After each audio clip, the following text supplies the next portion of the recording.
Hello again, everyone. Welcome to 90s to Now. Of course, I am Jerry Strauss. And folks, we have one of our coolest guests ever this time out. You've seen him before. We actually spoke to you last year for a very different project, David, for the storied life of AJ Fickery, an amazing movie, by the way.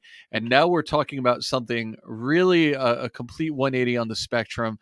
This is Peacock's new hit series, Mrs. Davis, and he's here. David Arquette, how are you, man? Thank you. I'm good. How are you, Jay? I'm good. I'm doing real well. Lots of excitement around this conversation, so I'm certainly excited to have you here, and a lot of excitement around the show. Congratulations, by the way, because you guys dropped a batch of episodes to start. Now you're going to be rolling them out week by week, but people are just going crazy because this show is honestly kind of insane. I mean, it's there. It's throwing a lot at us. It's bonkers. It's wild. Um, Coming off of something like AJ Fickery and other projects that are more grounded, uh, what excited you about joining a project like this? Oh my gosh. Well, it's just such an incredible project with tremendous writers and directors and amazing cast. So just to be able to be a part of something like that. And then I get to play a magician. I've always loved magic since I was a kid. So to be able to put on a magic show and do all these illusions and study magic and, Yeah, it's. I just mean, and develop this character who's like got a lot of confidence on stage, but then he gets behind when the camera's off. He's super insecure and uncomfortable. It's a fun role. I was going to ask you because you're so public about your passions, right? Like you're always one to kind of follow your passions and follow your dreams. You've been a pro wrestler. You've been really behind resurrecting the Bozo the Clown brand and diving into that world. How much of you and that sensibility that you've picked up from other things have you been able to bring to this character? A lot. I think I brought a lot of sensibility. I mean, I like to sort of focus on things that I love that, they're typically related to some form of art and like wrestling or magic or music or whatever it is, art. So I don't know, just sort of surrounding myself and being able to sort of play make believe like of an illusionist. Like I just remember seeing David Copperfield or David Blaine and just being amazed by these incredible magicians. Yeah, yeah. It's so cool. It's cool to see you having fun on this show. Everyone seems to be like top form on this show. The performances behind the insanity are really what seems to drive the show to another level. Um, there's an element of science fiction, of course, to the show, and I believe that the greatest and definitely the most terrifying science fiction movies and TV shows and content are all kind of based in our fears about something real, like a real technological trend gone askew, gone wrong.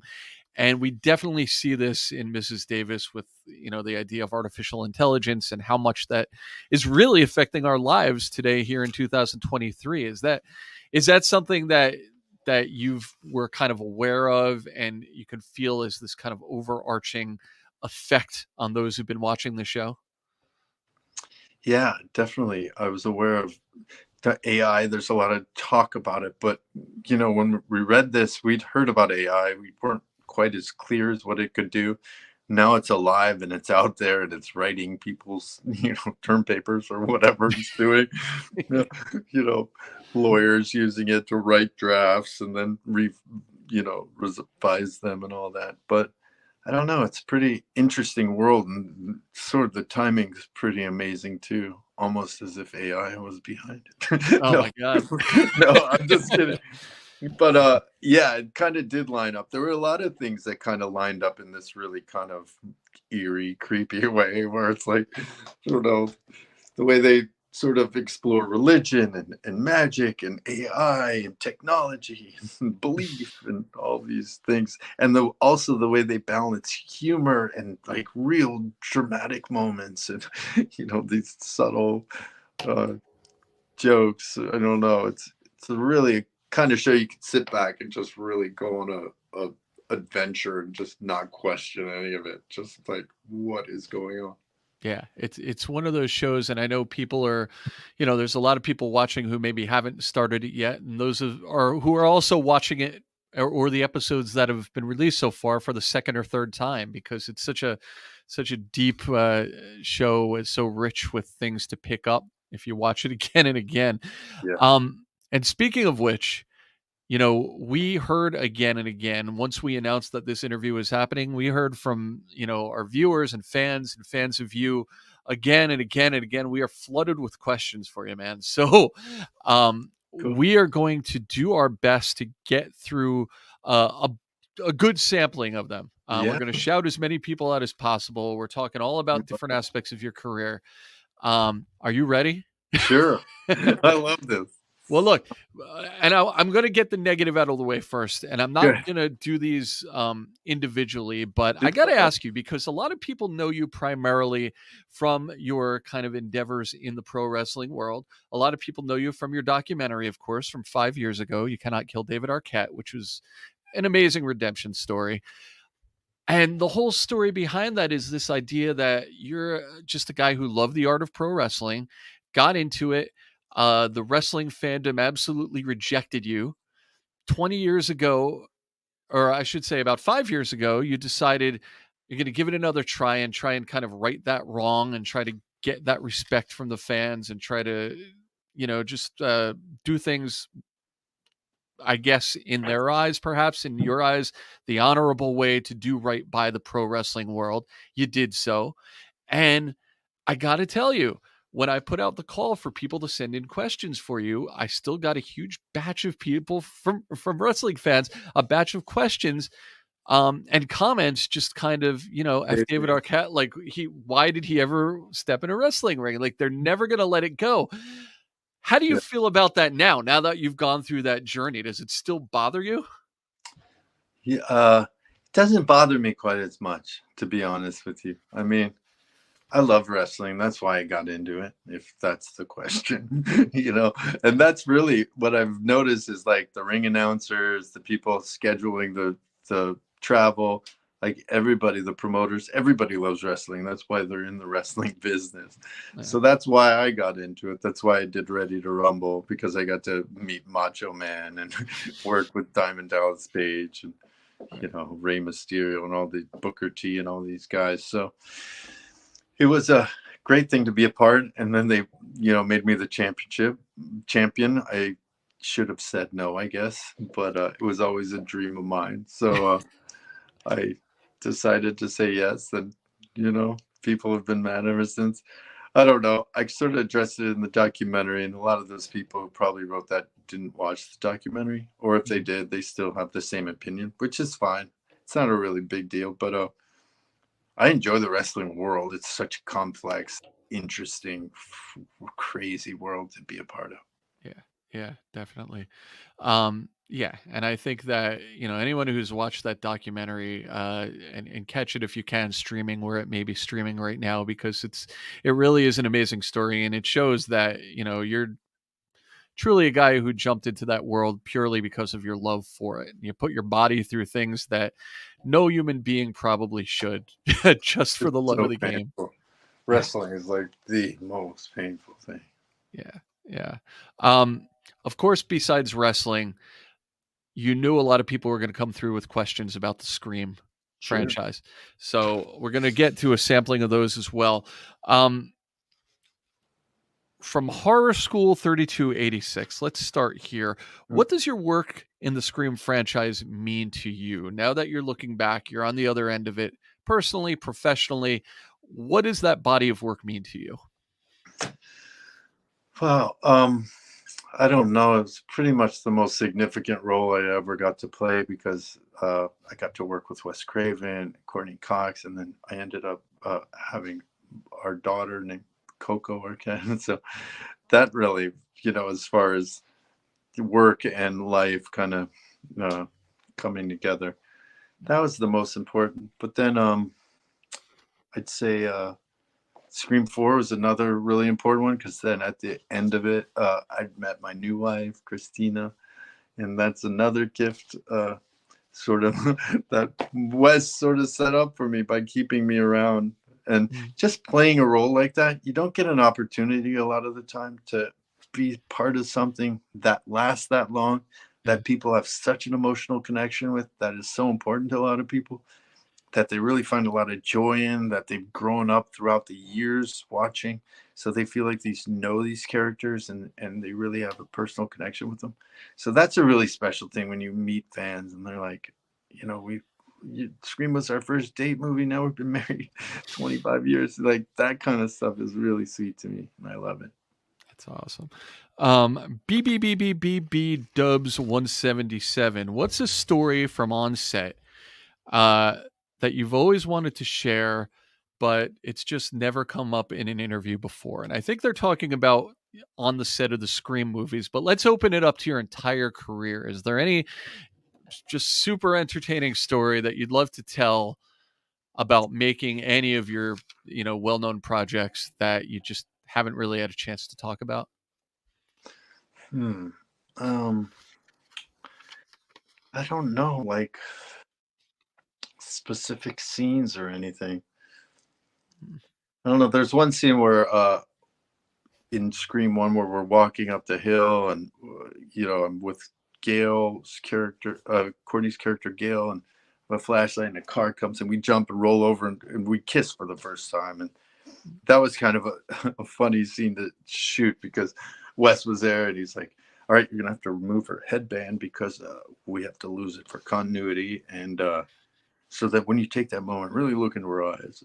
She's gonna ask this question, and you're gonna just be lost in her eyes and say, like, I've been looking for this my whole life." And it was just a funny line that Wes gave me. We kissed. There was like flirty vibes going on, so it was just a really kind of uh, fun, kind of exciting scene. That's really, it takes me back to the TV show The Office. When they wrap up The Office, they talk about, the characters of Jim and Pam in The Office. For those who are fans, talk about how this, faux documentary, the documentary that exists in the TV show, how it basically documented their entire romance and everything coming together. And there's so much of that I'm sure you could look back on the Scream movies and you can kind of see parts of your personal life and how it unravels behind the scenes while you were making those scenes. Yeah, absolutely. All the way to full circle on Scream 5, where I have a 5-year-old and an 8-year-old and an 18-year-old. So yeah, it really did, when you get to be a part of a film series that lasts that long, because Yeah. there's a lot more time in between them, and you don't have like episode every week. So it's like a longer term thing. And then once I love that this is like the 90s show because it just it was part of that time. So then it's connected to the nostalgia of that time and Mhm. that time period and what you were going through at that time. And then new fans discovering it and then having like a love for the 90s the way people have love for the 80s or whatever. It's just so funny to watch the sort of progress of time and fans and how much it grows. And Yeah. really it really feels like special to be able to be a part of something like that because it doesn't happen with all these projects. It really seldom ever happens. Yeah, absolutely. And that would certainly explain the the reaction in finding out. Of course, I think we're past the point of where we have to worry about this being a spoiler. The fact that Yeah. Dewey was killed off in Scream 5, of course. Soulburner74 wants to know, uh, what was your initial reaction to finding out that your character was coming to an end? Well, I was reading the script. They had sent it to me. They're excited to do another Scream. And I'm reading the script, and Dewey has a really great role in this. I'm so excited. And then I get to the scene where I die, and I'm like, oh, I just had to close it and kind of like be like, oh, I Mm, don't know. It's kind of painful. The whole experience was kind of painful because it was kind of like the death of a character I knew or person I'd grown close to, or the loss that it would be within this film series, but to the fans. So I felt a lot of that. And when I was filming it, I was it's during COVID. I'm locked up in this little hotel room cooking like for myself every night, not going out to restaurants. Like I interacted with the younger cast a little, but I kept to myself a lot. Yeah, And it was kind of a, I don't know, it was kind of a emotional experience.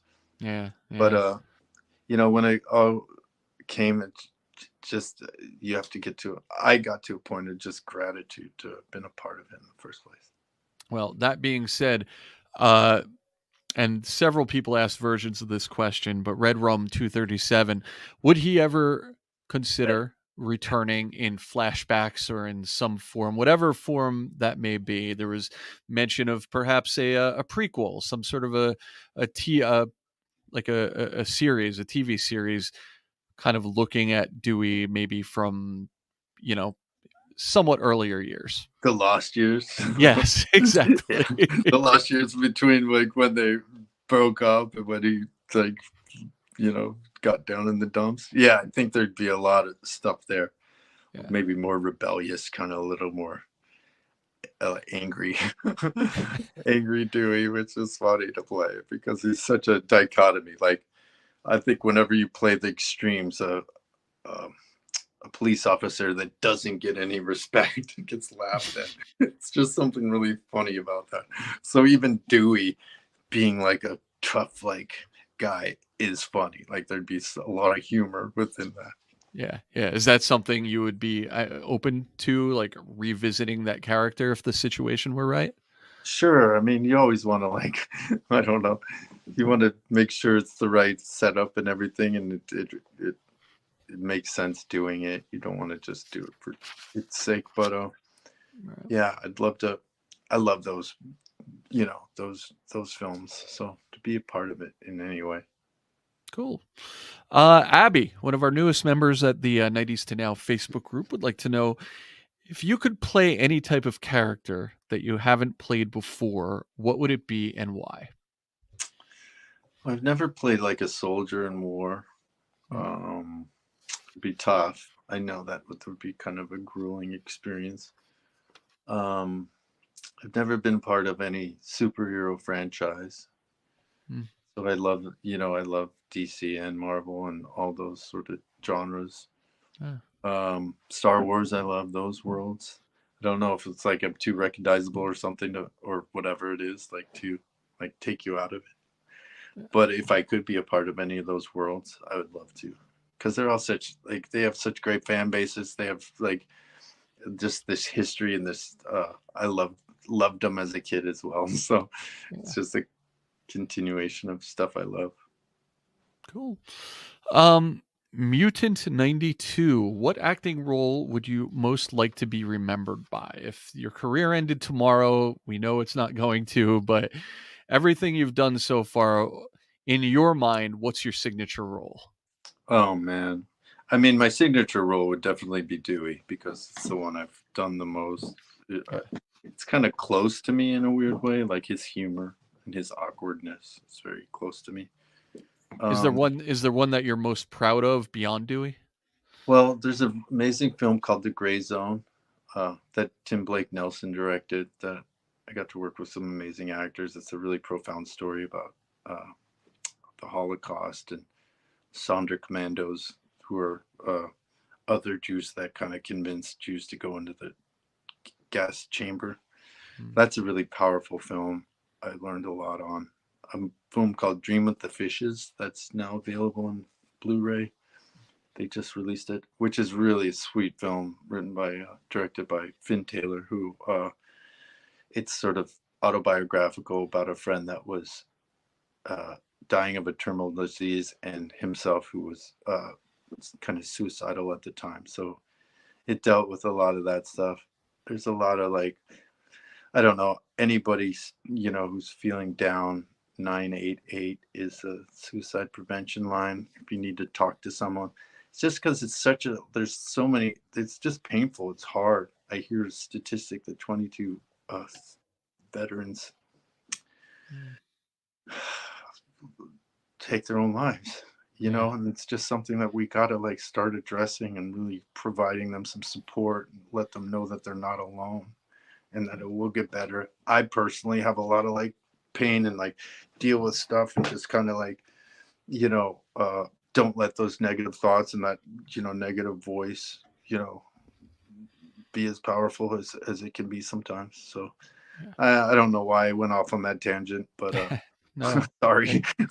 it's important stuff. I'm curious, you're mentioning a lot of really important things that you've done really in recent years. Would you consider this like the past however many number of years? Is this your favorite time of your career as far as the kinds of roles that you've been able to expand yourself into?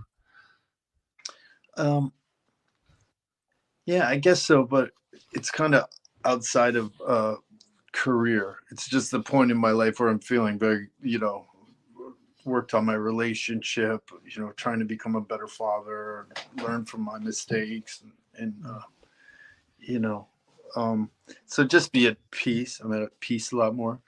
But I do love, being able to be a part of something like Mrs. Davis is super high level in Hollywood, like the quality of it, the quality of the writers and the show and actors. So that's really beautiful to be able to do that. It doesn't happen all the time. You know, sometimes it's a crapshoot if you're doing little indies or this or that, how they're going to turn out. Hmm. But yeah, I'm really I feel blessed to be able to entertain people. And this isn't even a question, but I did want to hit it. It's from Low Kitchen 9995. Not a question, but as a kid, I really enjoyed See Spot Run. And I hope he knows, speaking of you, of course, that your movies made a little kid's life better, even if it wasn't a critically acclaimed film. And I think about that, about a lot of things that you've done, even movies like Airheads back in the 90s. Mm. Obviously Ready to Rumble. These are movies that didn't win any Academy Awards or, there was no critical buzz about them, but people just loved them and enjoyed watching them. You've been a part of so many projects like that. And I feel like that's always kind of been the priority for you in your career is just doing stuff that brings that joy to the world, whether it's behind or in front of the camera or wrestling or the clown world, et cetera, et cetera. Are you proud of the fact that that's kind of the way I think your career has been and will continue to be defined? Yeah, I am. I am really proud of that. And thanks for pointing that out. That's so nice to hear. But it's hard too, because on a certain level, I want to be taken seriously as an actor. And I don't know if people do or don't, or people in the business do or don't, or people at the top do or don't. But it always feels like you're kind of trying to prove yourself, and choosing roles the way I do doesn't necessarily set you up for that. You kind of like, I don't know, there's an arrogance in Hollywood and a real like snobbery where if you do something like a kids show or something like that, there's a group at their dinner who are all putting you down. You know what I mean? How could they do See Spot Run? But then you hear a statement like that, and that's why I do it. That's what it's about, like bringing joy to this guy as when he was a kid, or people with their families being able to watch. I mean, that is what it's about for me. So it's this weird thing where I sometimes feel like I should be a little more uh, picky about what I do, but then there's something comes up and I get to work with Snoop Dogg and do some like funny Domino's movie, play a really ridiculous character. I go for it. Just somebody's gonna watch that and just get a kick out of it. Absolutely. Yeah. And it seems like you're having a lot of fun kind of finding that balance as you've figured out a way to do your whole career, man. So Thank you. again, congratulations, Mrs. Davis. For those of you who want to catch up, it's on Peacock right now. At least the initial episodes are, and we're continuing to unroll every week. There's twists, there's turns every single episode. So you want to get on board and join the conversation. And it's been great to talk to you, David. Thank you so much. Hey, thank you. And Appreciate it. thank you guys for checking us out this time on 90s to Now. We will see you next time.